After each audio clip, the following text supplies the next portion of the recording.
The climate myth. Dr. Ayaz has gathered the wisdom of many scientists, environmental leaders, botanists, economists and activists in a short informative film. How climate works.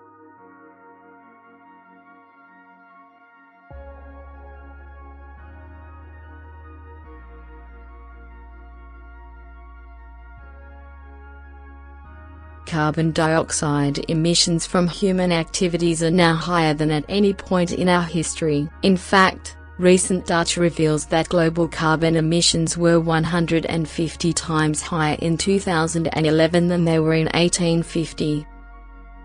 The global GHG emission data indicate that Pakistan contributes around 1% to these emissions. The main GHG emission from Pakistan comes from agriculture and energy sector.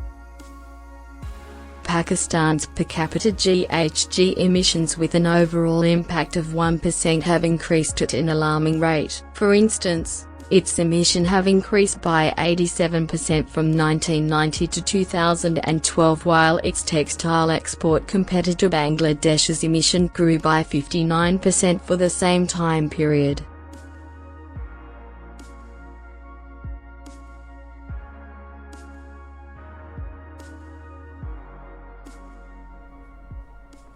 बिस्मिल्लाहिर्रहमानिर्रहीम। Climate change क्या चीज़ है और climate change का impact पूरी Mankind पे किस तरह पड़ रहा है।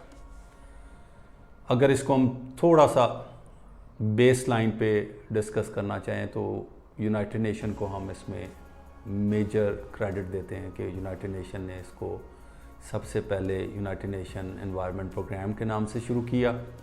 उसके बाद एक इदारा इस्टेब्लिश किया जो इंटरनेशनली बड़ा नोन है और वो ही इसकी फाउंडेशन है।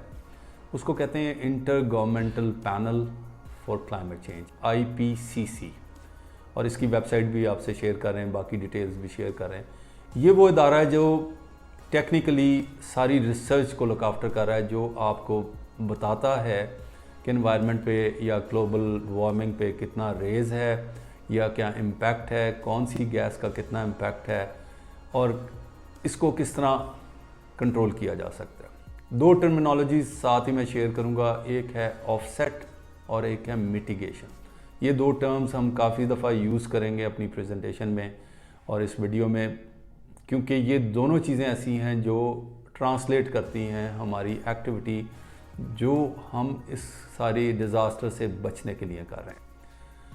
सबसे इंटरेस्टिंग जो बात है वो ये कि तकरीबन 260 के करीब रिसर्चर्स, साइंटिस्ट, इकोनॉमिस्ट और प्रोफेशनल्स इसमें इन्वॉल्व हैं। तकरीबन 60 से 65 कंट्रीज़ हैं जिनकी ये कंट्रीब्यूशन है और ये इदारा एक 4 साल में या 3 साल में एक रिपोर्ट देता है, जिसकी अभी लेटेस्ट रिपोर्ट है 2022 की, और ये अपडेट करता है सारे फैक्टर्स को जो इनिशिएट कर रहे हैं एनवायरमेंटल डिज़ास्टर्स को।